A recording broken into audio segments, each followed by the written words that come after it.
नमस्कार विद्यार्थियों, मैं CS अभिषेक ओझा स्वागत करता हूं आप सभी का आपके अपने एजुकेशनल प्लेटफॉर्म कॉमर्स मेरी जान के ऊपर, जहां पर हम डिस्कस करते हैं कॉमर्स से रिलेटेड इम्पोर्टेंट टॉपिक, कॉमर्स से रिलेटेड इम्पोर्टेंट जॉब नोटिफिकेशंस के बारे में और कॉमर्स से रिलेटेड इम्पोर्टेंट MCQ के बारे में। जैसा कि आपको पता है कि CMJ के जितने भी कंसेप्चुअल कोर्सेज होते हैं उनके अंदर already topic wise 4 to 5000 MCQ with detail explanation already given है। लेकिन उसके अलावा CMJ अपने विद्यार्थियों के लिए लेकर आया है CMJ की MCQ जड़ी बूटी। अब ये CMJ की MCQ जड़ी बूटी है क्या, मैं आपको संक्षिप्त में इसका थोड़ा सा बता देता हूँ। CMJ की MCQ जड़ी बूटी मेनली CMJ के जितने भी जो कम्पिटिटिव एग्ज़ाम होते हैं, चाहे वो JVVNL जूनियर अकाउंटेंट का हो, EMRS जूनियर अकाउंटेंट का हो, FCI जूनियर अकाउंटेंट हो, UKPSC असिस्टेंट अकाउंटेंट हो, बिहार लेखपाल हो, BSPHCL अकाउंटेंट क्लर्क हो, CBSE अकाउंटेंट हो, RSB जूनियर अकाउंटेंट हो, NFL अकाउंटेंट असिस्टेंट हो, या जितने भी पब्लिक सेक्टर जो अंडरटेकिंग होते हैं उसके अंदर अकाउंटेंट या अकाउंट्स ऑफिसर का जो एग्ज़ाम होता है, उनसे रिलेटेड जो MCQ पूछे जाते हैं उसका कह सकते हो कि एक भंडार है। यानी कि यहाँ पर हम आपके साथ डिस्कस करेंगे एग्ज़ाम ओरिएंटेड 3000 MCQ हम आपके साथ यहाँ पर डिस्कस करने वाले हैं, जो कि एग्ज़ाम के पॉइंट ऑफ व्यू से, कॉमर्स कॉम्पिटिटिव एग्ज़ाम के पॉइंट ऑफ व्यू से बहुत ही ज़्यादा इम्पोर्टेंट है। आई बात समझ में? इस 3000 MCQ को हम क्या करेंगे, डिवाइड करने वाले हैं हम टोटल मिलाकर 100 पार्ट्स के अंदर। तो हर पार्ट्स में आपको कितने MCQ देखने को मिलेंगे, 30 MCQ देखने को मिलेंगे। मतलब कि CMJ की MCQ जड़ी बूटी के टोटल मिलाकर आपको कितने वीडियो मिलने वाले हैं, 100 वीडियो क्लासेज आपको मिलने वाली है, जहां पर हम 3000 MCQ कॉमर्स के एग्जाम ओरिएंटेड आपके साथ डिस्कस करने वाले हैं। जब हम आपके साथ इनका डिटेल एक्सप्लेनेशन करेंगे और आप इनको अपने रजिस्टर के अंदर नोट करोगे इंपॉर्टेंट पॉइंट्स को, तो वो 3000 MCQ एक्सप्लेनेशन के साथ हो सकता है कि 9 से 10,000 MCQ बन जाए। क्योंकि 9 से 10,000 MCQ कैसे, 9 से 10,000 इंपॉर्टेंट एग्जाम ओरिएंटेड आपको पॉइंट्स मिल जाए। आई बात समझ में? यहाँ पर सर जी कौन कौन से टॉपिक्स के जो क्वेश्चन है वो होने वाले हैं। यहाँ पर आपको फाइनेंशियल अकाउंटिंग के क्वेश्चन देखने को मिलेंगे, यहाँ पर आपको कॉस्टिंग के क्वेश्चन देखने को मिलेंगे, यहाँ पर आपको पार्टनरशिप अकाउंट्स के क्वेश्चन देखने को मिलेंगे, यहाँ पर आपको कॉर्पोरेट अकाउंट्स के क्वेश्चन देखने को मिलेंगे, यहाँ पर आपको ऑडिट के क्वेश्चन देखने को मिलेंगे, यहाँ पर आपको फाइनेंशियल मैनेजमेंट के क्वेश्चन आपको देखने को मिलेंगे, यहाँ पर आपको टैक्स के क्वेश्चन आपको देखने को मिलेंगे। ये जो financial accounting, costing, partnership account, corporate account है, इसका जो डिटेल एक्सप्लेनेशन होगा वो मेरे द्वारा दिया जाएगा। और ऑडिट जो है, फाइनेंशियल मैनेजमेंट है, और जो टैक्स जो है, इसका जो एक्सप्लेनेशन है वो आपको JP सर के द्वारा दिया जाएगा। टोटल 100 वीडियोस होने वाले हैं, उसमें से हम 20 से 30% यानी कि 20 से 30 वीडियो YouTube के ऊपर अपलोड करने वाले हैं।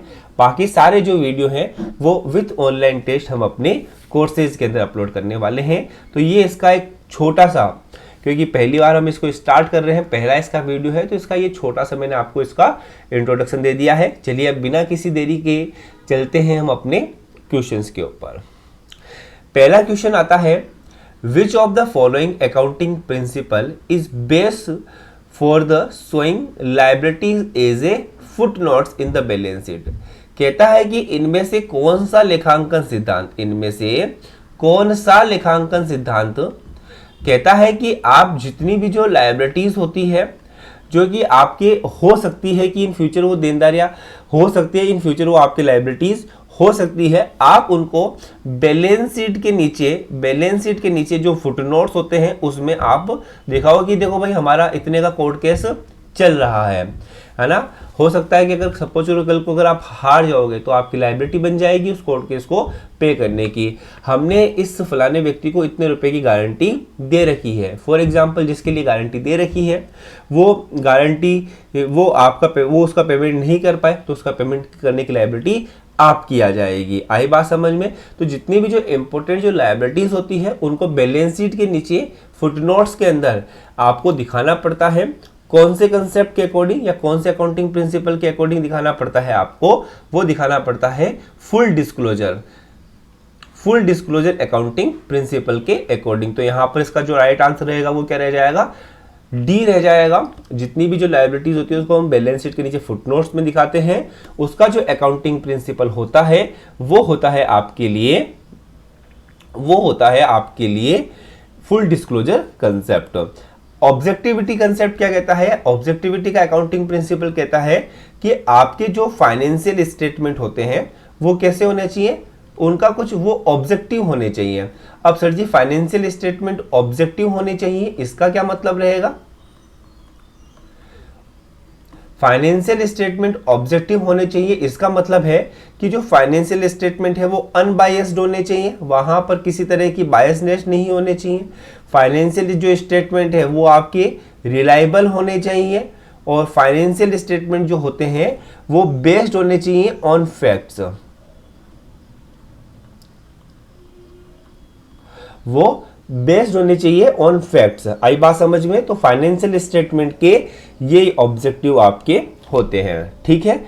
मैटरनिटी कंसेप्ट कहता है कि आपको फाइनेंशियल स्टेटमेंट में ऐसे सब छोटी छोटी चीजें नहीं दिखानी है, कुछ जो इंपॉर्टेंट चीज होती है वो दिखानी है। जैसे कि आपने पेन खरीदा, आपने रबड़ खरीदा, आपने पेंसिल खरीदा, तो ऐसे अलग से पेन मत दिखाना, अलग से पेंसिल मत दिखाना, अलग से रबड़ मत दिखाना। आप कह सकते हो कि आपने टोटल मिलाकर इतने की स्टेशनरी खरीदी है। कंसिस्टेंसी कंसेप्ट कहता है कि जो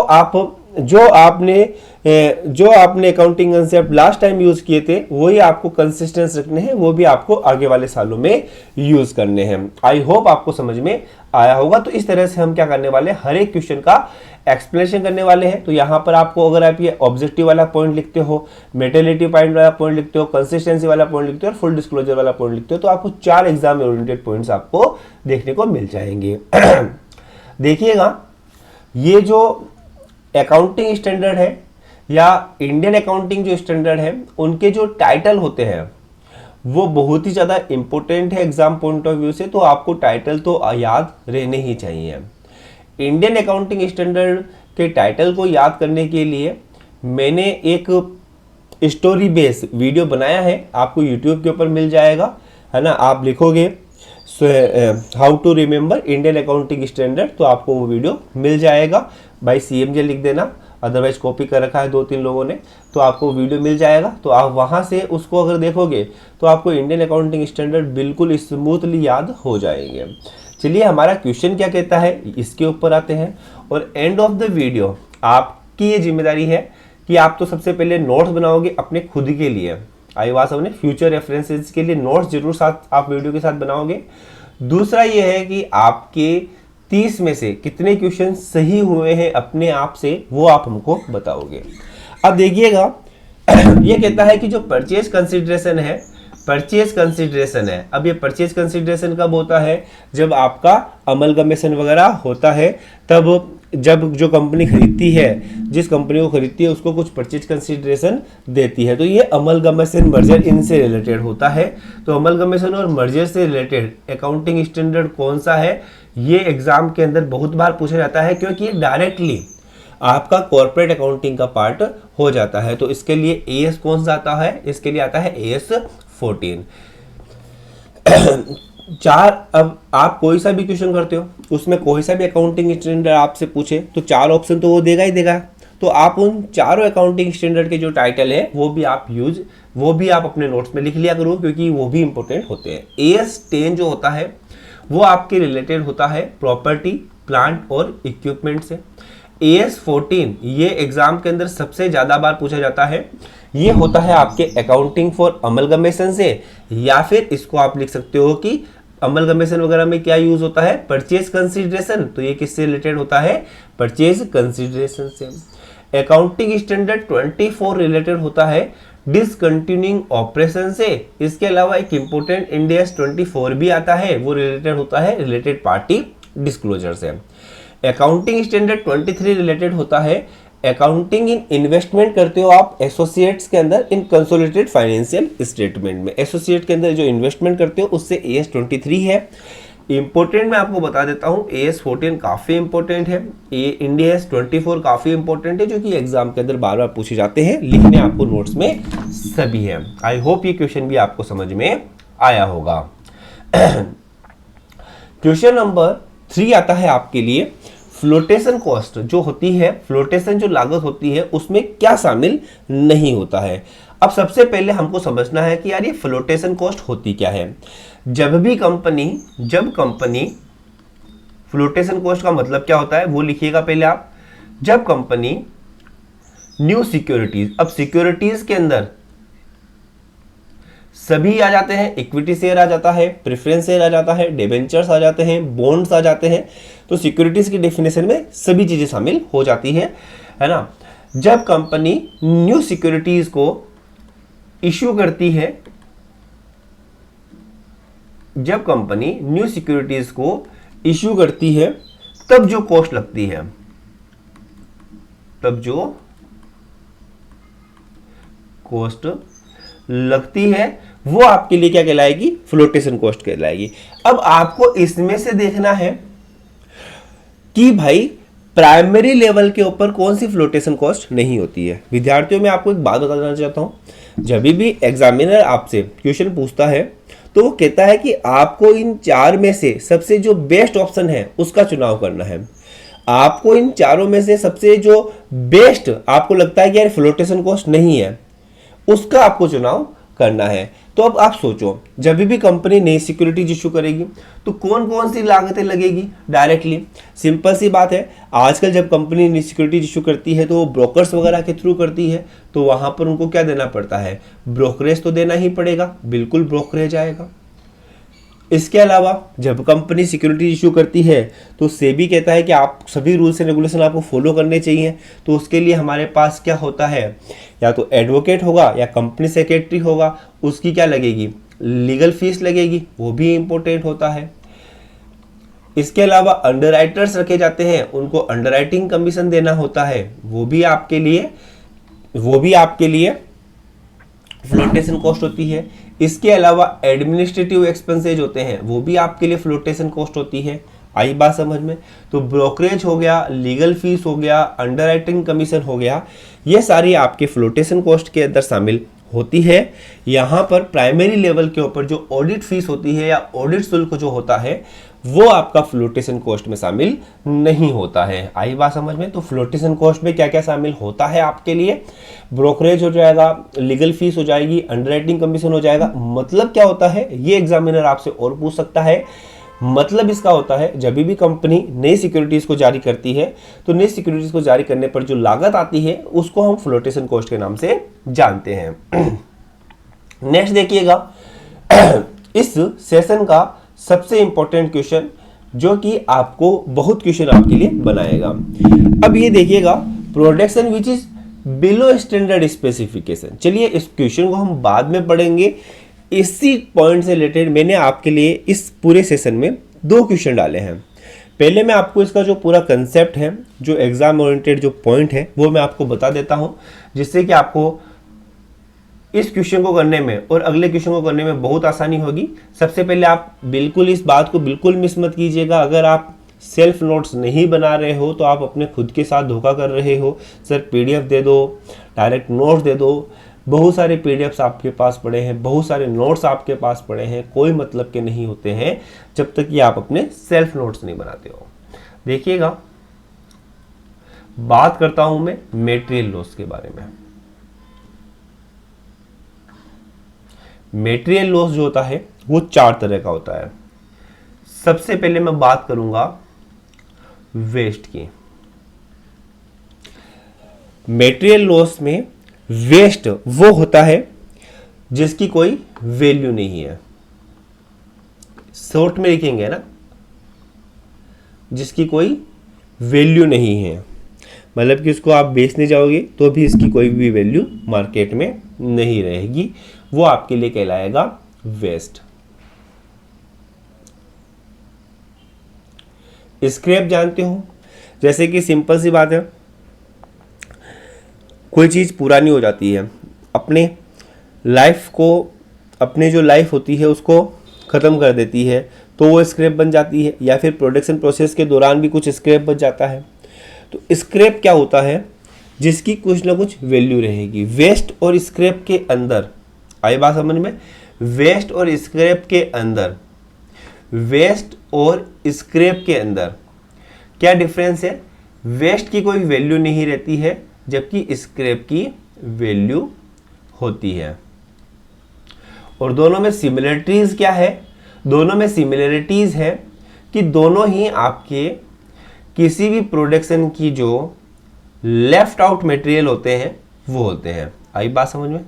बचा हुआ मटेरियल होता है किसी भी प्रोडक्शन प्रोसेस का, वो आपके लिए क्या कहलाता है? वो आपके लिए कहलाता है वेस्ट या स्क्रैप। वेस्ट की कोई वैल्यू नहीं रहेगी, स्क्रैप की कोई वैल्यू रहेगी। ये आपको पॉइंट ध्यान में रखना है। अगला वाला दोनों हद से ज़्यादा इंपॉर्टेंट है, एग्जामिनर के फेवरेट है, ध्यान रखना। नेक्स्ट आता है डिफेक्टिव। और डिफेक्टिव के साथ में आपको ध्यान में रखना है स्पॉइलेज। अब डिफेक्टिव और स्पॉइलेज में क्या डिफरेंस है ये ध्यान रखना। डिफेक्टिव और स्पॉइलेज में पहली बात तो सिमिलरिटीज क्या है? ये कोई लेफ्ट आउट मटेरियल नहीं है, ये मटेरियल का वो पार्ट है जो कि प्रॉपर क्वालिटी नहीं दे पाए। तो दोनों में सिमिलरिटीज क्या है पहले आपको ये ध्यान रखनी है। आई बात समझ में? दोनों में सिमिलरिटीज है कि ये दोनों जो किसी भी मटेरियल की या प्रोडक्ट की जो क्वालिटी होती है उस स्टैंडर्ड को ये मेंटेन नहीं कर पाए। ये कोई लेफ्ट आउट मटेरियल नहीं है। आई बात समझ में? यह किसी भी प्रोडक्ट की जो एक क्वालिटी होती है, स्टैंडर्ड क्वालिटी होती है, उसको क्या नहीं कर पाए हैं? मेंटेन नहीं कर पाए हैं। तो डिफेक्टिव और स्पॉइलेज में क्या सिमिलरिटीज है, क्या समानता है, वो देखना है। तो हम क्या कहेंगे कि यह प्रॉपर जो क्वालिटी है वो मेंटेन नहीं कर पाए हैं। आई बात समझ में? तो सर जी ये तो उसमें सिमिलरिटीज हो गई। अब इसमें डिफरेंस क्या है? इसका जो डिफरेंस है ना वो एग्जाम पॉइंट ऑफ व्यू से बहुत ज़्यादा इंपॉर्टेंट है। डिफेक्टिव जो होता है उसको आप रेक्टिफाई नहीं कर सकते हो कुछ एक्स्ट्रा कोड के, अगर उसके ऊपर आप कुछ एक्स्ट्रा रुपए लगा दोगे फिर भी आप उसको रेक्टिफाई नहीं कर सकते, वो डिफेक्ट प्रोडक्ट आ गया। आई बात समझ में? कैन नॉट रेक्टिफाइड मतलब उसमें सुधार नहीं किया जा सकता है एट सम एक्स्ट्रा कॉस्ट। कुछ अगर आप उसके ऊपर एक्स्ट्रा रुपया लगा दोगे तो भी उसमें सुधार नहीं कर सकते हो। जबकि स्पॉइलेज के अंदर सॉरी डिफेक्ट जो प्रोडक्ट होते हैं उसमें तो सुधार किया जा सकता है, ये आप ध्यान रखना, इंपॉर्टेंट। डिफेक्ट, ये डिफरेंस है ना कि जो डिफेक्ट हो गया, जैसे एक सिंपल सी बात है, कंपनी ने कोई शर्ट बनाया, डिफेक्ट निकल गया, कुछ छेद वगैरह हो गया, कुछ उसके धागे निकले हुए हैं, तो कुछ एक्स्ट्रा कॉस्ट करके क्या कर सकते हैं, उसको रेक्टिफाई किया जा सकता है। किसको? डिफेक्ट प्रोडक्ट को।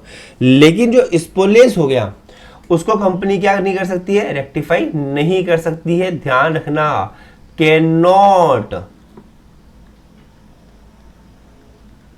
रेक्टिफाइड मतलब सुधार नहीं किया जा सकता है, कैन नॉट रेक्टिफाइड। तो ये होता है आपके लिए स्पॉइलेज। ये जो डायग्राम बनाया है ना मित्रों मैंने, कॉस्टिंग का बहुत ही इंपॉर्टेंट डायग्राम है। क्वेश्चन पूछे जाते हैं यहाँ से, पूछे जाएंगे यहाँ से। आई बात समझ में? और अगर आपने इस डायग्राम को प्रॉपर तरीके से नहीं बनाया तो फिर आपके क्वेश्चन गलत हो जाएंगे। चलिए अब क्वेश्चन करें। 2 क्वेश्चन मैंने आपको इसी बेसिस के ऊपर आपके लिए लेकर आया हूं। Production which is below standard specification, जो कि स्टैंडर्ड को मेंटेन नहीं कर पाए हैं, क्वालिटी को मेंटेन नहीं कर पाए हैं, तो या तो वो डिफेक्टिव होंगे या वो स्पॉइलेज होंगे। लेकिन उनको क्या किया जा सकता है? रेक्टिफाइड किया जा सकता है। लेकिन उनको क्या किया जा सकता है? रेक्टिफाइड किया जा सकता है। तो रेक्टिफाइड जिसको किया जा सकता है वो तो डिफेक्टिव होंगे, जिसको रेक्टिफाइड नहीं किया जा सकता है वो स्पॉइलेज होंगे। स्क्रैप और वेस्ट लेफ्ट आउट होती है, वेस्ट की कोई वैल्यू नहीं होती है और स्क्रिप्ट की वैल्यू होती है। यहीं से आपके क्वेश्चन पूछा जाता है। ठीक है, नेक्स्ट देखिएगा फिफ्थ क्वेश्चन, काफी इंपॉर्टेंट क्वेश्चन है, मार्जिनल कॉस्टिंग का क्वेश्चन है आपके लिए। ब्रेक इवन सेल है 1000 यूनिट की। ब्रेक इवन सेल का मतलब होता है जहां पर ना तो कोई प्रॉफिट होता है ना ही कोई लॉस होता है, मतलब कि इस सिचुएशन में हमारे पास कोई प्रॉफिट कोई लॉस नहीं है। फिक्स्ड कॉस्ट है आपके लिए 2000 की। कंट्रीब्यूशन का फॉर्मूला होता है आपके लिए जो फिक्स्ड कॉस्ट प्लस प्रॉफिट। तो फिक्स्ड कॉस्ट आपके लिए कितनी है 2000, और क्योंकि ब्रेक इवन है तो प्रॉफिट कितना हुआ 0, तो कंट्रीब्यूशन भी कितना हुआ 2000। तो कंट्रीब्यूशन अपॉन सेल कर दो आप, तो आपके लिए कंट्रीब्यूशन पर यूनिट निकल जाएगा। कंट्रीब्यूशन है आपके लिए 2000 डिवाइडेड बाय सेल यूनिट है 1000, तो यहां पर कंट्रीब्यूशन पर यूनिट कितना आ जाएगा 2 रुपया आ जाएगा। इजी क्वेश्चन था। ठीक है, सिक्स्थ क्वेश्चन देखिएगा, इनमें से कौन सा सेलिंग एंड डिस्ट्रीब्यूशन एक्सपेंसेज नहीं है? निम्न में से कौन सा विक्रय एवं वितरण व्यय नहीं है? जो बेचने और डिस्ट्रीब्यूशन से काम नहीं होता है। इंश्योरेंस करवाते हो, रास्ते में माल जा रहा है उसका, तो बिल्कुल सेलिंग एंड डिस्ट्रीब्यूशन एक्सपेंसेज है। पैकेज करवाते हो, कैरीज आउटवर्ड मतलब बाहर सामान भेजने के लिए पैकेजिंग करवाते हो, बाहर सामान भेजने के लिए आप गाड़ी भाड़ा देते हो, बिल्कुल ये भी आपका सेलिंग एंड डिस्ट्रीब्यूशन का पार्ट होता है। जो आपकी मर्केंटाइल एजेंसीज होती है उनको आप, या ट्रेड जनरल्स होते हैं उनका आप सब्सक्रिप्शन करते हो, सब्सक्रिप्शन देते हो एजेंसीज वगैरह को, ट्रेड जनरल्स वगैरह को।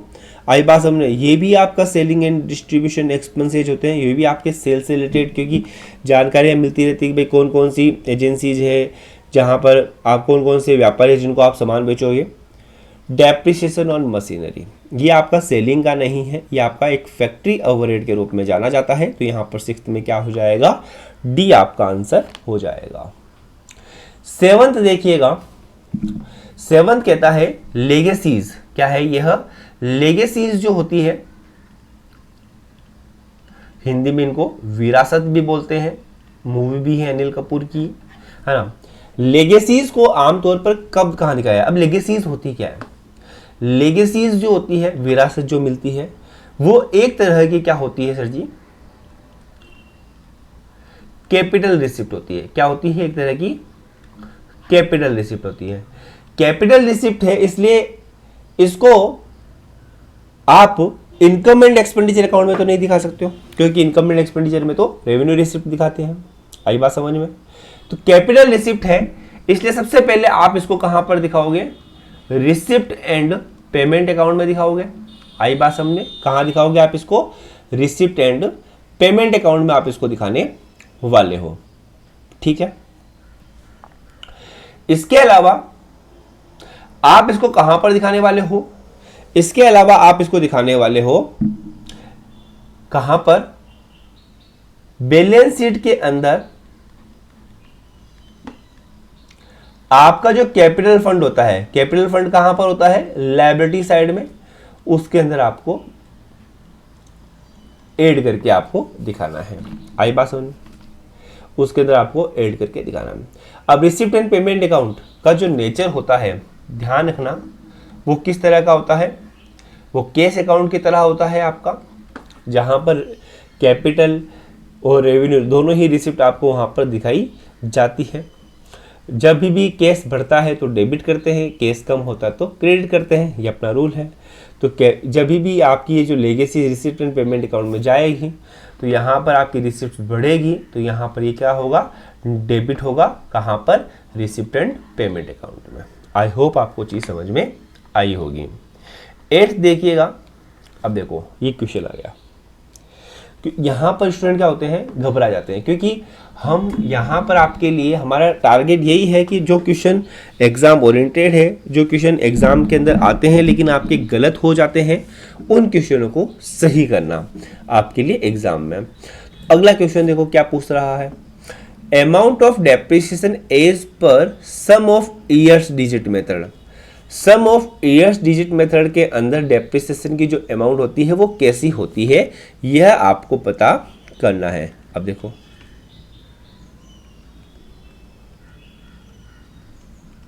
अभी मैं आपको एक छोटी सी बात बताऊंगा, उसी बात से आप कह दोगे कि सर जी मजा आ गया। ये जो सम ऑफ ईयर्स डिजिट मेथड होता है वो जो है रिड्यूसिंग बैलेंस मेथड, आप समझते हो ना। रिड्यूसिंग बैलेंस मेथड एक फिक्स्ड मेथड होता है, एक रिड्यूसिंग बैलेंस मेथड होता है।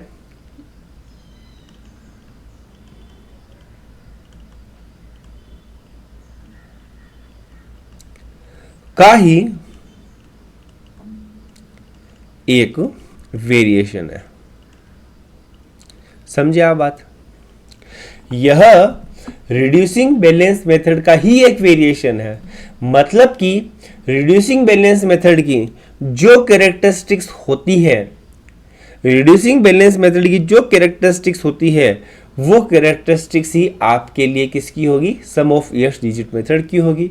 रिड्यूसिंग बैलेंस मेथड के कैरेक्टरिस्टिक्स होती है कि उसमें जो डेप्रिसिएशन होता है वो हर साल कम होता रहता है as compare to last year.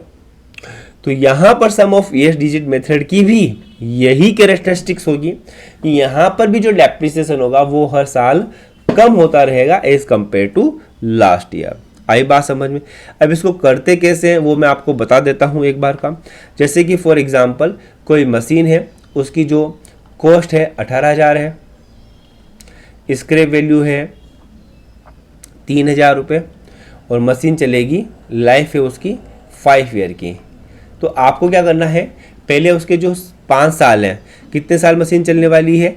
1 साल, 2 साल, 3 साल, 4 साल और 5 साल। टोटल कितने हो गए? 5, 4, 9, 10, 11, 12, 13, 14, 15 हो गए। ठीक है, पहले आप उसका जो ईयर्स है उसको क्या कर दो? सम कर लो। जो ईयर्स के जो डिजिट होते हैं उसको आप क्या कर लो? सम कर लो। ये 15 आ गया, ये 15 क्या हो जाएगा आपके लिए? बेस हो जाएगा। ये 15 आपके लिए क्या हो जाएगा? बेस हो जाएगा। अब पहले साल का डेप्रिसिएशन अगर आपको निकालना है तो कॉस्ट कितनी है? 18,000 माइनस स्क्रैप वैल्यू कितनी है? 3,000। 18 माइनस 3 गए तो कितने हुए? 15,000। डिवाइडेड बाय करना है इस बेस को, जो आपका सम ऑफ ईयर्स डिजिट आया था 15, मल्टीप्लाई करना है आपको ईयर्स से। लेकिन ध्यान रखना लास्ट से स्टार्ट करना, मतलब पहले साल को देना आप 5 का वेट, सेकेंड ईयर को आप वेट देना सेम कंसेप्ट के साथ 4 का, थर्ड ईयर को आप देना 3 का, फोर्थ ईयर को आप देना 2 का, और फिफ्थ ईयर को आप देना 1 का। तो इस तरह से आप क्या करोगे? हर साल इसका डेप्रिसिएशन निकाल पाओगे। ये एग्जाम्पल भी आप अपने रजिस्टर में लिख लेना। किसी स्टूडेंट को लगेगा कि यार सर वीडियो आप इतना लेंथी बनाते हो, अरे हम अपने कोर्स के अंदर जितने, क्योंकि मैं ये मान ही नहीं रहा हूँ कि ये वीडियो मैं अपने यूट्यूब के ऊपर अपलोड करूँगा, कोर्स के अंदर ही अपलोड करते हैं। और कोर्स के अंदर जब हम अपलोड करते हैं तो क्योंकि हमारा खुद का संस्थान है, हम किसी के अंडर में नहीं है कि आपको 1 घंटे की वीडियो के इतने रुपये मिलेंगे, तो मैं कहूँगा कि यार मेरे को 1 घंटे की वीडियो कितने रुपये मिल रहे हैं तो मैं ज़्यादा क्यों बनाऊँ।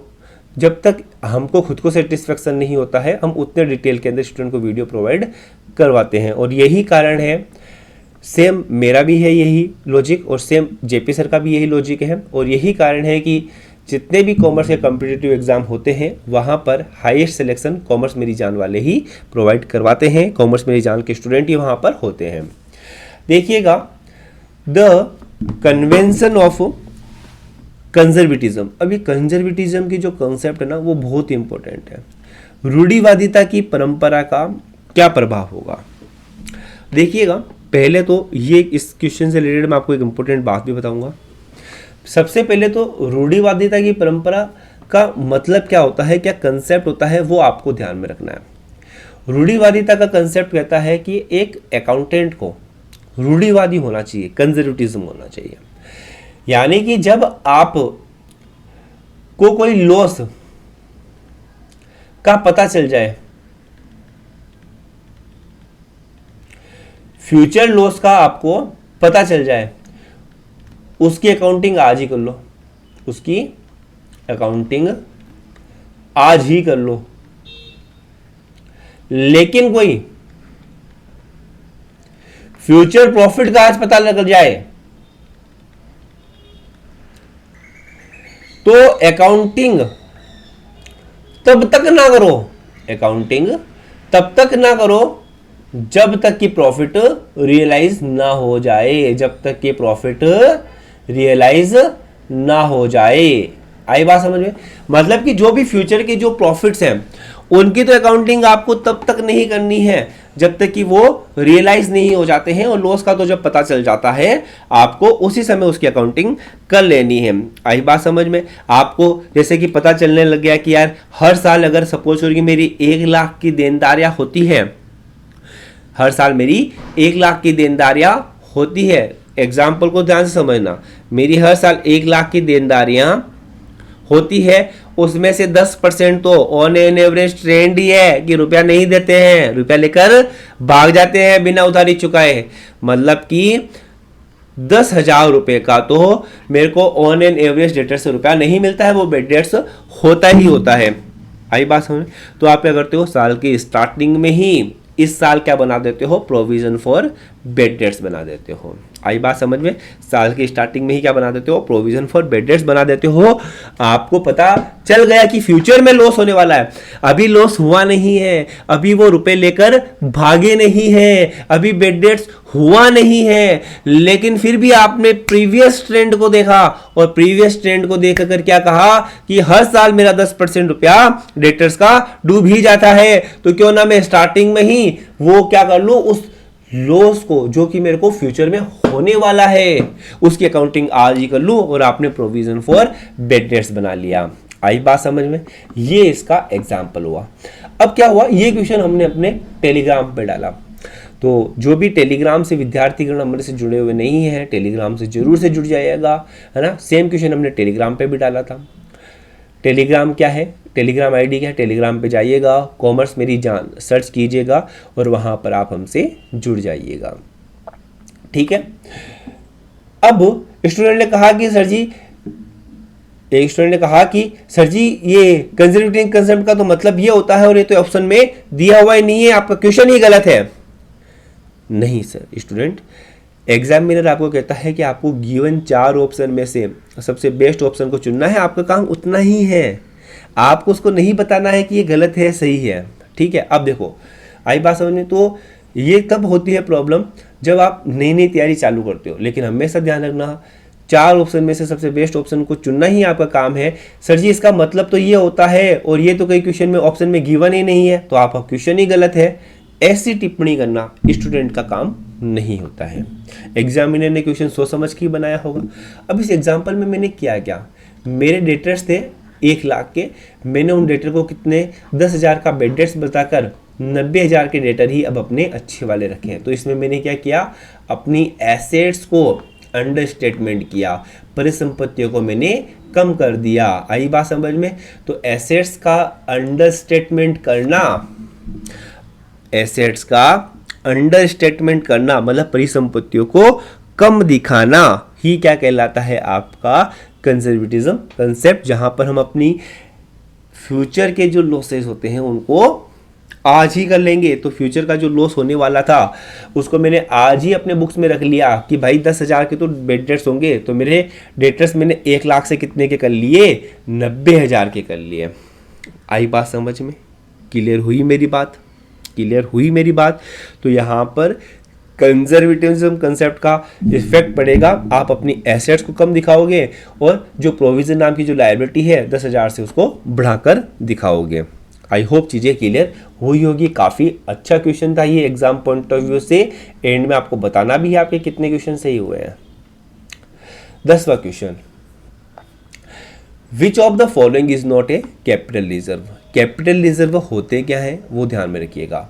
कैपिटल रिजर्व एक ऐसे रिजर्व होते हैं जो कि कैपिटल जो प्रॉफिट होते हैं से जनरेट होता है। आई बात समझ में? कैपिटल प्रॉफिट से जो जनरेट होते हैं वो आपके लिए क्या कहलाते हैं, कैपिटल रिजर्व कहलाते हैं। इश्यू ऑफ शेयर, शेयर का इश्यू कभी कभी कंपनी करती है, तो उसका जो प्रीमियम होता है, premium on issue of shares, उस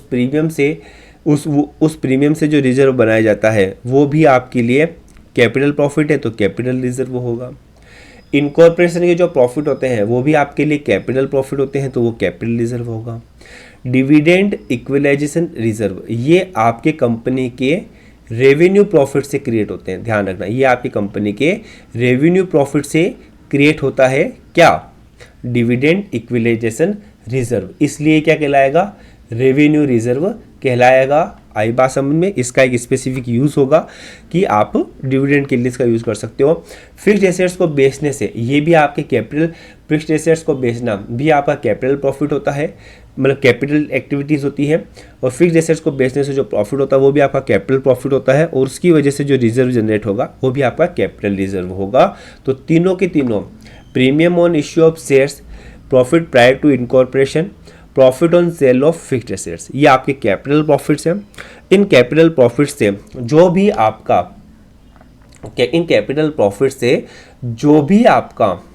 क्या कहते हैं रिजर्व क्रिएट होगा वो आपके लिए कैपिटल रिजर्व होगा, जबकि डिविडेंड इक्वलाइजेशन रिजर्व आपके रेवेन्यू प्रॉफिट से क्रिएट हो रहा है, इसलिए वो रेवेन्यू रिजर्व होगा। आई होप आपको ये चीज़ समझ में आई होगी। चलिए अगले क्वेश्चन पर बढ़ते हैं हम अपने। अगला क्वेश्चन कहता है market value of investment is shown in the footnotes. Market value जो इन्वेस्टमेंट की है उसको फुटनोट्स में आप दिखाते हो। फुटनोट्स में दिखाने का जो कंसेप्ट है वो आपके लिए कौन सा कंसेप्ट है, डिस्क्लोजर कंसेप्ट है, प्रकटीकरण अवधारणा है, ऑलरेडी हमने डिस्कस किया हुआ है। नेक्स्ट क्वेश्चन देखिएगा 12th, furniture of the value is 1500 was sold for ₹600 and new fixtures of ₹1000 were purchased and cartage of ₹25 paid। देखिएगा, समझिएगा मेरी बात को। ये पूछता है कि कैपिटल एक्सपेंडिचर कितना है। जब भी आप कोई भी नई एसेट्स परचेज करते हो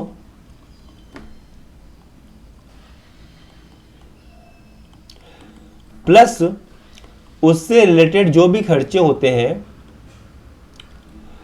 अप टू उसके यूज तक, कि जब तक मशीन यूज में ना आ जाए, तो हो सकता है कि वो गाड़ी भाड़ा हो सकता है कि रास्ते में उसका इंश्योरेंस करवाना हो सकता है कि आपके प्रेमाइसेज में मशीन आ गई तो उसका इंस्टॉलेशन करवाना हो, वो सारे के सारे आपके कैपिटल एक्सपेंडिचर की श्रेणी में ही ट्रीट होते हैं।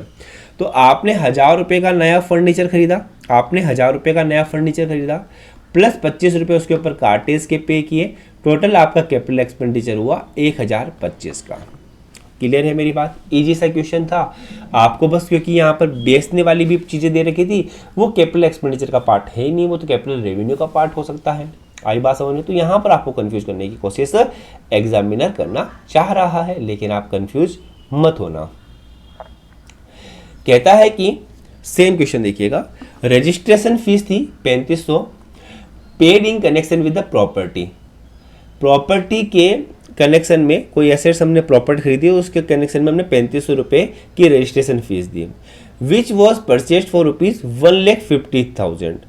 मैंने क्या कहा, कहता है कि पेमेंट जो कर रहे हो आप रजिस्ट्रेशन फीस का, वो आपके लिए कैसा एक्सपेंडिचर। मैंने आपको बोला कि भाई जब भी आप कोई भी कैपिटल एसेट्स खरीदते हो उसके रिलेटेड, खरीदने से रिलेटेड जो भी खर्चे होते हैं अप टू उसके इंस्टॉलमेंट तक के, वो सारे आपके कैपिटल एक्सपेंडिचर के रूप में ही ट्रीट होंगे। तो यहाँ पर ये जो रजिस्ट्रेशन जो फीस होती है वो आपके लिए कैपिटल एक्सपेंडिचर के रूप में ही ट्रीट होगी। ठीक है, कहता है कि when capital in the and, capital देखो एंड में कितनी दे रखी है, 21,500 दे रखी है। देखो एक सिंपल सा अपना जो दिमाग में रखना है अपने as a commerce student, opening capital होती है, इसमें आप क्या ऐड कर देते हो, कैपिटल कैसे बढ़ती है, एडिशनल कैपिटल लगाते हो तो बढ़ती है, प्रॉफिट होता है तो बढ़ती है। कब कब कैपिटल कम होती है, जब आप ड्राइंग कर देते हो तो आपकी कैपिटल कम हो जाती है, जब आप ड्राइंग करते हो तो आपकी कैपिटल क्या हो जाती है, कम हो जाती है। ठीक है, या फिर अगर लॉसेज वगैरह होता है तो कैपिटल कम हो जाती है, तो यहाँ पर आपकी क्लोजिंग कैपिटल आ जाती है। तो ये ओपनिंग कैपिटल से जाते हो तो एडिशनल कैपिटल प्रॉफिट ये ऐड कर देना, ड्राइंग माइनस कर देना। लेकिन जब आप उल्टा जाओगे, क्लोजिंग कैपिटल से जाओगे तो ड्राइंग ऐड करना और ये चीज़ें माइनस करना, है ना। ये सिंपल सा पॉइंट था। तो यहाँ पर कहता है कि क्लोजिंग कैपिटल है 21,500 प्लस ड्राइंग कितनी दे रखी है 4300, कैपिटल एट द बिगिनिंग कितनी है 19,400। तो ये माइनस करना, ड्राइंग प्लस करना, ओपनिंग कैपिटल माइनस करना। इसको आप सोल्व कीजिएगा, 21,500 प्लस 4300 माइनस 19,400, तो यहाँ पर आएगा 6400 प्रॉफिट का। तो यहाँ पर आंसर क्या रह जाएगा आपके लिए, सी विल बी द आंसर।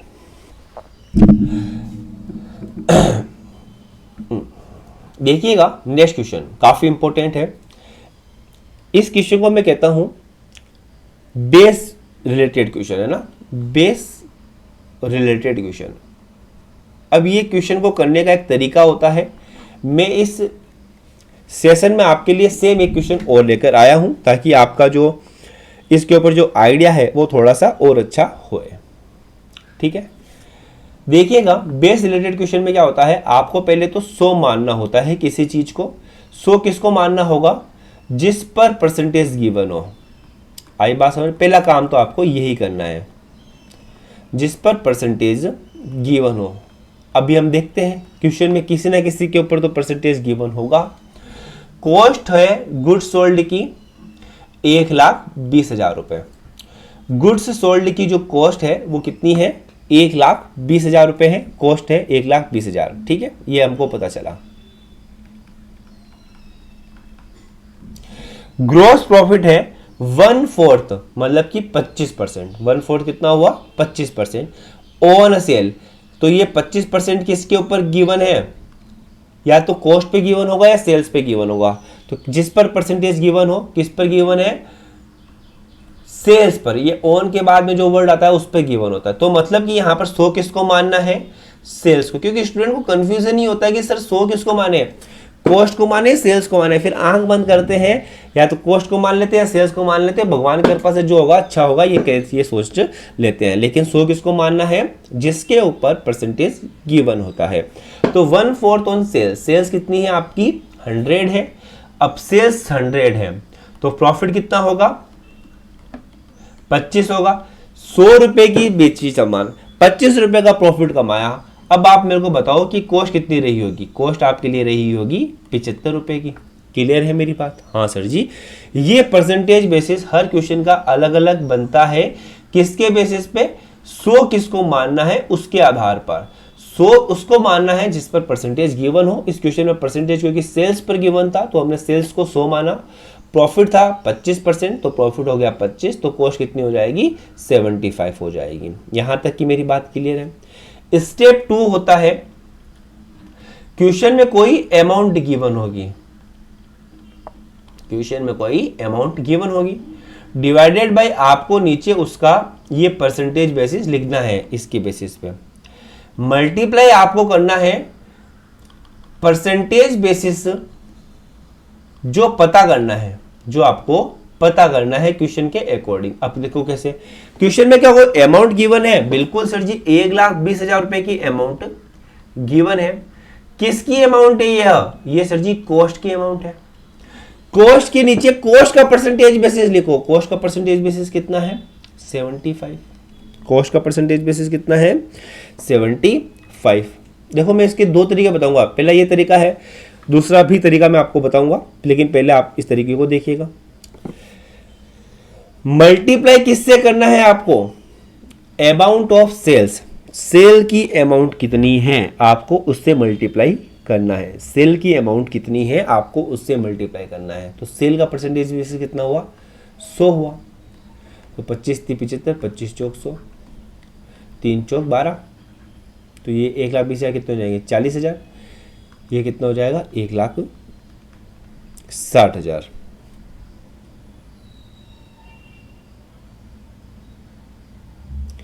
आई बात समझ में? अब हमने गलती कहाँ कर दी पता चल गया होगा काफ़ी स्टूडेंट को। गलती यहाँ पर कर दी, काफ़ी अच्छा क्वेश्चन है, लेकिन अगर आप इस क्वेश्चन को अभी तक जो हमने सोल्व किया है, चलो कोई नहीं कर, अभी तक हमने सोल्व किया है वो ये ध्यान में रखते हुए कि ये ग्रॉस प्रॉफिट था, लेकिन क्वेश्चन में क्या गिवन है, ग्रॉस लॉस है।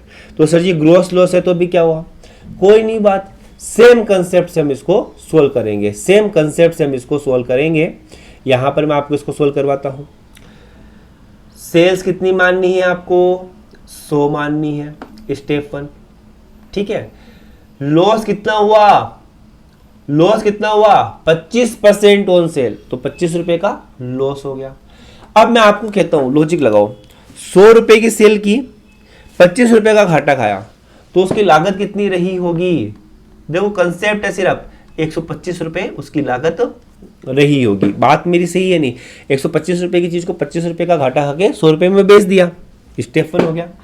स्टेप 2 कहता है अमाउंट गिवन इन क्वेश्चन। अब मैं ये वाला कैसे सोल्व करवा रहा हूं, कोई अगर कंफ्यूज नहीं हो रहा है तो, मैंने ये सोल्व करवा दिया था यहां पर ग्रॉस प्रॉफिट मान के कि भाई प्रॉफिट हुआ 25 रुपए का, लेकिन क्वेश्चन में तो ग्रॉस लॉस गिवन है। तो अब मैं सेम क्वेश्चन आपको सोल्व करवा रहा हूं ग्रॉस लॉस के ध्यान में रखते हुए। आई बात सुने, अमाउंट गिवन इन क्वेश्चन 1,20,000 की अमाउंट गिवन है। किसकी है ये अमाउंट, कॉस्ट की। कॉस्ट का परसेंटेज बेसिस कितना है, 125। निकालना क्या है, सेल्स, सेल्स का परसेंटेज बेसिस कितना है, 100। आई बात समझ में, सेल्स का परसेंटेज बेसिस कितना है, 100। तो यहां पर करो 4, यहां पर 5, 25 से डिवाइड किया तो यहां पर करो 5 5 दूनी 10, बचे 2 0, 5 चौक 20, 24,000। 24,000 को 4 से मल्टीप्लाई करो तो ये आपके लिए आ जाएगा 96,000। कितना आ जाएगा, 96,000 आपके लिए क्या आ जाएगी, सेल्स आ जाएगी।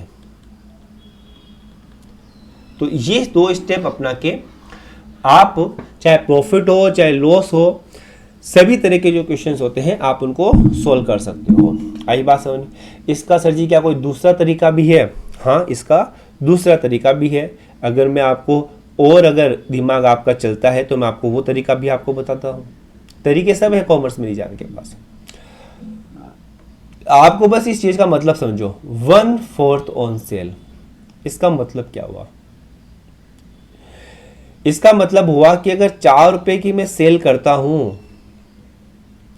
लॉस है ना, तो 1 रुपए का लॉस है, ये इसका मतलब हुआ। 4 रुपए की अगर मैं सेल करता हूं तो 1 रुपए का लॉस हुआ। तो बताओ मेरे को कॉस्ट क्या रही, कोई इस चीज को आप 4 रुपए में सेल करोगे, लॉस है आपका 1 रुपया, तो उसकी कॉस्ट क्या रही होगी, तो उसकी कॉस्ट क्या रही होगी, 5 रुपया। आई बात समझे, तो 5 रुपया उसकी कॉस्ट है और 1 रुपया उसका लॉस है। तो आप इसको ऐसे भी कर सकते हो, 1/5 ऑन कॉस्ट। तो अब अगर आपको कॉस्ट है 1,20,000, इसको आप 1/5 कर दोगे तो ये आपका लॉस आ जाएगा। तो लॉस कितना आ जाएगा, 24,000 रुपये का लॉस। तो 1,20,000 में से 24,000 माइनस करोगे लॉस को, तो आपकी सेल्स आ जाएगी, सेल्स आ जाएगी 96,000 की। तो इस तरह से भी ये सोल्व हो सकता है, लेकिन क्योंकि ये वाला तरीका ये 1/4 1/5 ऐसे आएगा तभी भी यूज हो सकता है। कोई 22% दे दिया, 28% दे दिया, तो इस तरीके से आप कंफ्यूज हो जाओगे। और ये जो तरीका है वो एवरग्रीन तरीका है, तो आपको यही फॉलो करना है। मेरी तो आपके लिए यही राय रहेगी।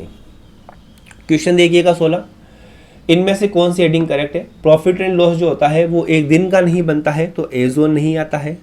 Profit and loss for the year ended, बिल्कुल यह सही है, ये भी गलत है। और ड्यूरिंग द एंडेड भी आपके लिए गलत है। तो 16 में आपके लिए सही आंसर क्या हो जाएगा, बी आपके लिए सही आंसर हो जाएगा। कहता है कि परचेज थी आपके लिए 36,000 की, सेल्स थी आपके लिए 38,000 की, सेल्स रिटर्न, नेट सेल्स बोल दिया है इसने आपको, नेट सेल्स बोल दिया है इसने ऑलरेडी आपको 38,000 का। तो नेट सेल्स में तो सेल्स रिटर्न माइनस हो रखा होता है, ध्यान रखना 3,000 का। तो यहाँ पे इस 3,000 का कोई मतलब नहीं है, ये ध्यान रख लेना, क्योंकि नेट सेल्स ऑलरेडी बोल रखा है। कॉस्ट है गुड्स सोल्ड की, वो है 30,000 रुपये। कॉस्ट जो लगी है वो कितनी है, 30,000 रुपये की लगी है। अब इसको थोड़ा सा ध्यान से पढ़ना बस स्टूडेंट ये क्वेश्चन है ना, आपको कंफ्यूज कहाँ पे करना चाह रहा था कि आप नेट सेल्स में से सेल्स रिटर्न माइनस कर दोगे, जबकि नेट सेल्स का मतलब ही होता है कि उसमें से सेल्स रिटर्न ऑलरेडी माइनस हो रखी है। मतलब कि जितना हमने बेचा, जितना आ गया, उनका जो डिफरेंस होता है वो कहलाता है आपके लिए नेट सेल्स। आई बात समझ में? तो नेट सेल्स कितनी है आपके लिए? नेट सेल्स कितनी है आपके लिए? 38,000 है। इसमें से सेल्स रिटर्न को माइनस करने की जरूरत नहीं है। कॉस्ट कितनी है? 30,000 की। अब बताओ, 38,000 का माल बेचा, 30,000 की कॉस्ट का था। लॉजिक लगाओ यार, 30,000 की कॉस्ट का माल 38,000 में आपने बेचा है। 30,000 की कॉस्ट का माल 38,000 में आपने बेचा है, तो 8,000 रुपये का क्या हो जाएगा? ग्रॉस प्रॉफिट हो जाएगा। डायरेक्टली ही आपको पता चल रहा है, तो क्यों इतनी टेंशन लेना, है ना? क्यों दिमाग में इतनी टेंशन पालना? 18वां क्वेश्चन देखो। वेजेज आउटस्टैंडिंग जो थे वो अपेयर है ट्रायल बैलेंस के अंदर, ठीक है। While preparing income statement and balance sheet, wages outstanding should be appear. अगर कोई भी वेजेज आउटस्टैंडिंग है वो ट्रायल बैलेंस के आपके अंदर गिवन है, तो मतलब कि उसका आप जो ट्रेडिंग अकाउंट है उसके अंदर आप ऑलरेडी उसका एडजस्टमेंट कर चुके हो। अब आपको केवल और केवल उसको बैलेंस शीट में ही आपको दिखाना है। इनकम स्टेट का एडजस्टमेंट ऑलरेडी आपने कर दिया है। 19th क्वेश्चन देखिएगा। असर्टेन सिंगल एंट्री जो होता है वो बहुत ही साइंटिफिक है, सिस्टमेटिक है। नहीं सर जी, सिंगल एंट्री में तो हम करते ही क्या है कि जो भी इंपॉर्टेंट अकाउंट होते हैं, पर्सनल अकाउंट वगैरह, उनको ही हम मेंटेन कर पाते हैं। आधी अधूरी अकाउंटिंग होती है, तो सिंगल अकाउंटिंग को आप साइंटिफिक तो नहीं कह सकते हो। आई बात समझ में? Under this system only such accounts are considered to be absolutely, जो भी नेसेसरी अकाउंट है, स्पेसिफिकली जो पर्सनल अकाउंट्स होते हैं उनको ही आप मेंटेन करते हो, सारे अकाउंट्स को आप मेंटेन नहीं करते हो। तो ये साइंटिफिक तो नहीं है, लेकिन ये वाला रीजनिंग जो है वो बिल्कुल सही है।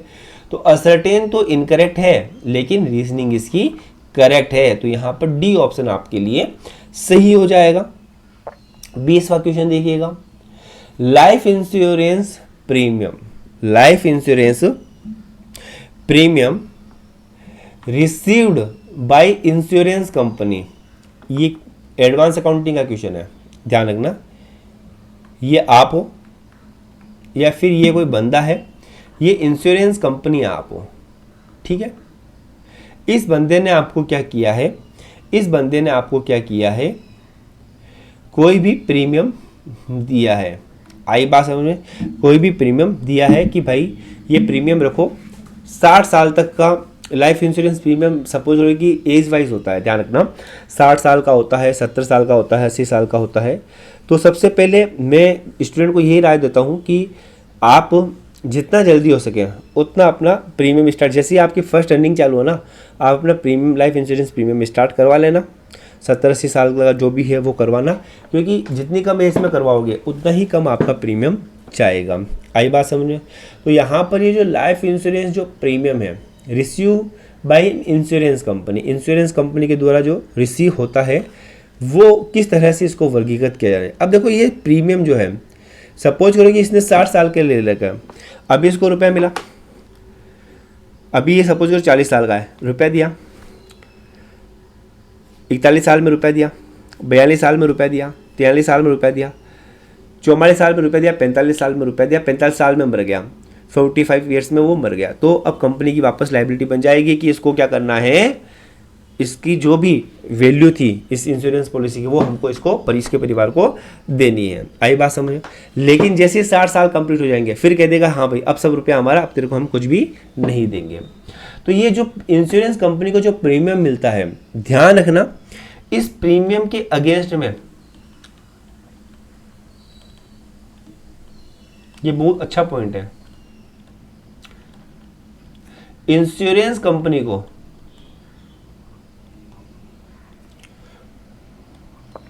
फ्यूचर में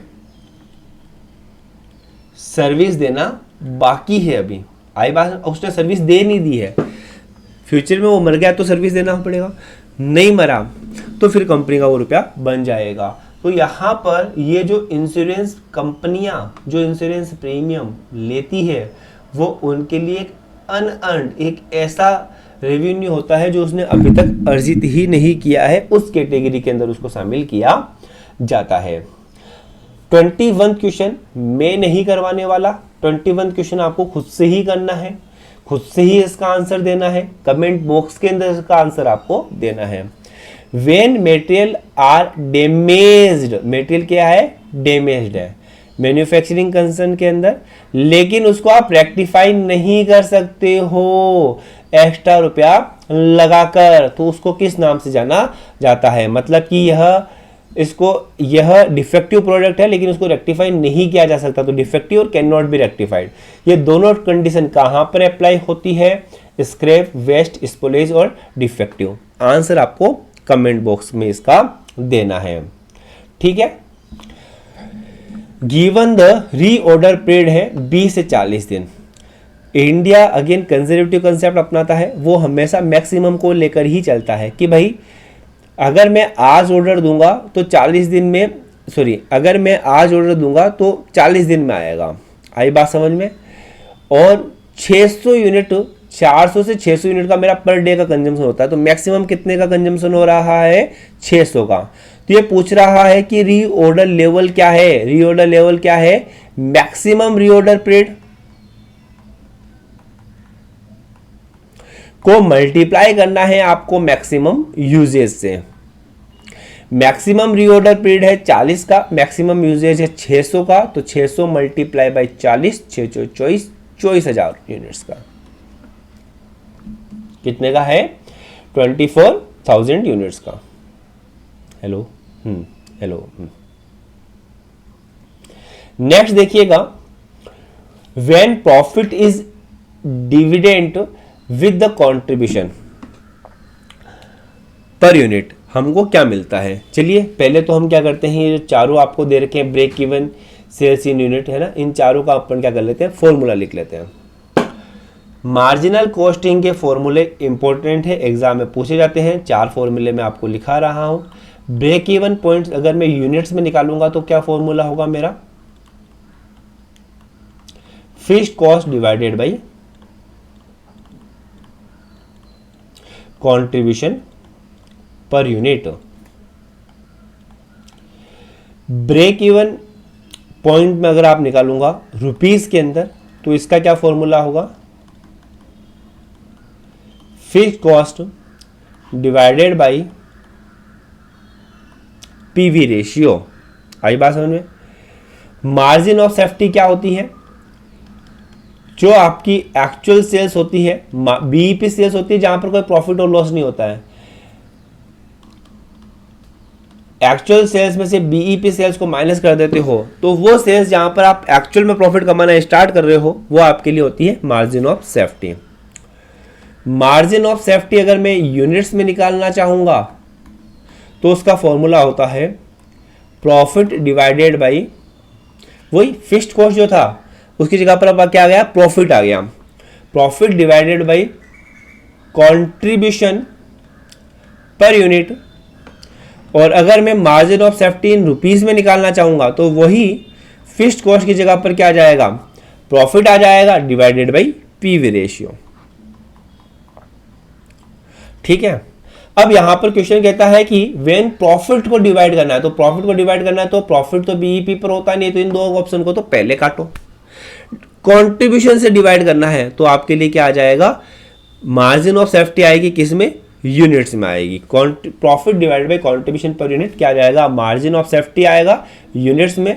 प्रॉफिट डिवाइडेड बाय अगर पीवी रेशियो होता तो मार्जिन ऑफ सेफ्टी आता रुपीज में। क्लियर है बात मेरी। 24 देखिएगा, बहुत इंपॉर्टेंट क्वेश्चन, अगेन एग्जामिनर का favourite question. Part of capital can be called up during the winding up, यानी कि कैपिटल का वो पार्ट जो कंपनी अपने शेयर होल्डर को कहती है कि अभी हम आपसे नहीं लेंगे, ये हम रुपया आपको तब लेंगे जब हमारी कंपनी का वाइंडिंग अप होगा, क्योंकि उस केस में हमको अपनी लायबिलिटीज को पे आउट करना है, तो हम आपसे रुपया तभी लेंगे। तो कहता है कि कैपिटल का वो पार्ट कैपिटल का वो पार्ट जो कि कंपनी वाइंडिंग अप के दौरान लेती है, वो पार्ट क्या कहलाता है? वो कहलाता है रिजर्व कैपिटल। क्या कहलाता है? Reserve capital. कैपिटल रिजर्व होता है जो कि कैपिटल प्रॉफिट से अराइज होता है, ध्यान रखना। कैपिटल प्रॉफिट से जो रिजर्व अराइज होता है वो कैपिटल रिजर्व होता है, जबकि जो कैपिटल वाइंडिंग अप के समय अपने शेयर होल्डर से मांगी जाती है वो कहलाती है रिजर्व कैपिटल। नेक्स्ट 25th देखिएगा, an item should be regarded as material if there is a reason to believe that knowledge और it would be influence the decision of the informed investors. किसी वस्तु को मटेरियल यानी महत्वपूर्ण माना जाना चाहिए यदि यह मानने का कारण होता है कि इसके बारे में जो भी निवेशक होते हैं उनको हमको सूचित किया जाना चाहिए, जिससे कि उनके निर्णय पर प्रभाव पड़ेगा। तो मतलब कि जैसे मैंने आपको बताया भी था इस सेशन में कि सारी चीजें आपको नहीं लिखनी है पेन पेन से रबड़ ने, उसकी जगह पर आपको कहते हैं भाई मेरा स्टेशनरी पर इतना खर्चा हुआ। ये कंसेप्ट क्या कहलाता है? मेटेरियलिटी कंसेप्ट कहता है, महत्वपूर्णता का सिद्धांत आपका यह कहलाता है। 26 क्वेश्चन सिर्फ उस कंसेप्ट पर आधार है जहां पर मैं 2 स्टेप में क्वेश्चन करूंगा। अब बताना है पहले आपको 100 किसको मानना है जिस पर प्रॉफिट गिवन हो। 25% किसका गिवन है? कॉस्ट का। तो यहां पर 100 किसको मैं मानूंगा? कॉस्ट का। 25% क्या है मेरा? प्रॉफिट है, ध्यान रख लेना। तो प्रॉफिट कितना हो गया मेरा? 25 हो गया। 125 मेरी क्या हो जाएगी? सेल्स हो जाएगी। आई बात समझ में? कॉस्ट 100 रुपए की, 25 रुपए का प्रॉफिट, 100 रुपए की कॉस्ट में 25 का प्रॉफिट जोड़ के बेचा तो 125 की सेल आ गई। स्टेप 2, क्वेश्चन में कोई ना कोई अमाउंट गिवन होगी। क्वेश्चन में 80,000 रुपए की अमाउंट गिवन है, यह किसकी है? सेल्स की है। डिवाइड करना है सेल्स के नीचे सेल्स का परसेंटेज बेसिस। मल्टीप्लाई किससे करना है? मल्टीप्लाई करना है जो आपको पता करना है, cost of goods sold. Cost पता करनी है तो कॉस्ट कितनी है? कॉस्ट का परसेंटेज बेसिस कितना है? 100 रुपया। सोल्व करो।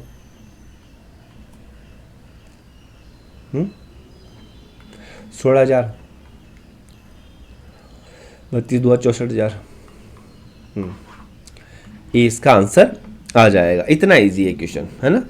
तो ऐसे क्वेश्चन होते हैं, परसेंटेज बेसिस अपनाओगे तो 2-2 सेकंड में इन क्वेश्चनों को आप कर लोगे। ठीक है। 27 क्वेश्चन देखिएगा, इन सिंगल एंट्री सिस्टम जो फाइनेंशियल पोजीशन होती है वो असरटेन की जाती है। एकल प्रविष्टि प्रणाली में वित्तीय स्थिति का पता किस तरह लगाया जाता है? सिंगल एंट्री सिस्टम में बनाया जाता है आपके लिए statement of affairs. Balance sheet के जैसा ही होता है लेकिन नाम क्या दिया जाता है? Statement of affairs. वहां से हम क्या करते हैं? फाइनेंशियल पोजीशन का पता करते हैं। आई बात समझ में? 28 क्वेश्चन अकाउंट बनाने वाला क्वेश्चन है। कहता है कि ओपनिंग पेबल मतलब कि जो ओपनिंग क्रेडिटर्स है बिजनेस के वो कितने हैं? 15,000 के हैं।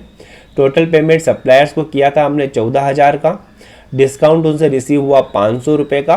क्लोजिंग पेबल है 13,000 का। आपको टोटल परचेज निकालनी है। कैश परचेज क्रेडिट परचेज कुछ नहीं दे रखा है, हम मान लेंगे कि सारी की सारी क्रेडिट परचेज होती है। सबसे पहले आप एक छोटा सा कंसेप्ट यहाँ पर देख लीजिएगा कि भाई ओपनिंग बैलेंस किस तरह से लिखे जाते हैं। एक छोटा सा कंसेप्ट मैं आपको बता देता हूँ। बैलेंस शीट होती है, बैलेंस शीट में इधर आती है आपके लिए लायबिलिटीज, इधर आती है आपके लिए एसेट्स।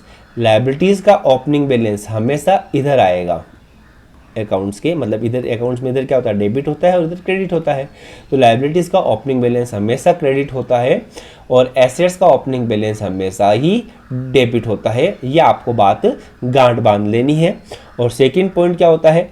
लायबिलिटीज जब भी बढ़ेगी तो वो क्रेडिट होगी, कम होगी तो वो डेबिट होगी। ये छोटा सा अकाउंटिंग का कंसेप्ट है, इसको आपको गांठ बांध के रखनी है। आई बात समझ, और ज़्यादा कुछ है ही नहीं। तो यहाँ पर आपको ओपनिंग या पेबल अकाउंट के दो या क्रेडिट अकाउंट के दो, एक ही बात है। ओपनिंग बैलेंस किधर दिखाई देगा? लायबिलिटीज है, ही है। पे करना है तो ओपनिंग बैलेंस इस क्रेडिट साइड में दिखाई देगा। यही मैंने आपको बताया, लायबिलिटीज का ओपनिंग बैलेंस क्रेडिट साइड में आता है। तो ओपनिंग बैलेंस कितना हो जाएगा? लायबिलिटीज बढ़ेगी तो क्रेडिट, लायबिलिटीज कम होगी तो डेबिट। पेमेंट कर दिया आपने सप्लायर्स को, क्रेडिटर्स को पेमेंट कर दिया तो लायबिलिटीज आपकी कम हो जाएगी। आई बात समझ में? पेमेंट कर दिया तो लायबिलिटीज कम हो जाएगी। लायबिलिटीज बढ़े तो इधर, तो लायबिलिटीज कितने से आपने कम कर दी? 14,000 से। डिस्काउंट लिया, कहा कि यार कोई 1000 रुपया मांगता था, बोलते यार 100 रुपया कम कर, तो 100 रुपया उसने कम कर दिया, डिस्काउंट दे दिया आपको। तो अब वो लाइबिलिटीज़ 900 रुपये की बच गई, तो डिस्काउंट जैसे ही आपको मिलता है लाइबिलिटीज़ और कम हो जाती है, तो और लाइबिलिटीज़ कम हो जाती है तो डेबिट साइड में आ जाएगी। ओपनिंग बैलेंस अगर क्रेडिट में है तो क्लोजिंग बैलेंस इसका कहाँ होगा, डेबिट में होगा। कितने का, 13,000 का। टोटल कितनी हो रही है, 14 13 27,500। तो जब डेबिट की टोटल 27,500 है तो क्रेडिट की टोटल भी 27,500 होगी। जो भी बैलेंस आएगा वो आपके लिए क्या आ जाएगी, आपकी परचेज आ जाएगी। कितना, 12,500 रुपये की आपकी परचेज हो जाएगी। तो 28 में आपका आंसर क्या हो जाएगा, 12,500 विल बी योर आंसर। 29 देखिएगा, रिसिप्ट और पेमेंट अकाउंट जो होता है, ध्यान रखिएगा वो केस अकाउंट की तरह ही होता है, जहां पर capital receipt as well as revenue receipt दोनों ही आप वहां पर शामिल करते हो। आई बात समझ में। तो यहाँ पर बहुत कैपिटल एंड रेवेन्यू रिसिप्ट यहाँ पर आपके आएगी। टू बेसिस देखो इंपॉर्टेंट क्वेश्चन है, लास्ट क्वेश्चन है आपका इस सेशन का, कि जो कॉस्टिंग होती है उसके बेसिक मेथड क्या होते हैं। दो बेसिक मेथड क्या होते हैं कॉस्टिंग के method, job costing, process costing, batch costing, contract costing, operation costing, सब है।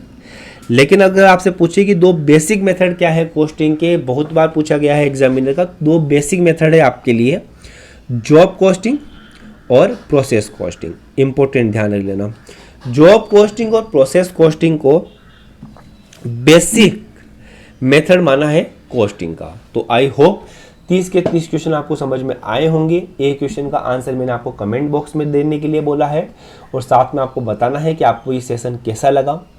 इसमें आप किसी प्रकार के चेंजेस चाहते हैं तो आप हमको वो बता दीजिएगा। ये मत कहिएगा सर जी थोड़ा सा शॉर्ट में एक्सप्लेनेशन कीजिएगा, क्योंकि हमारा टारगेट जो है वो सभी तरह के स्टूडेंट हैं, जिनको जो बेसिक से पढ़ रहे हैं या फिर जो एडवांस से पढ़ रहे हैं। आई बात समझ में।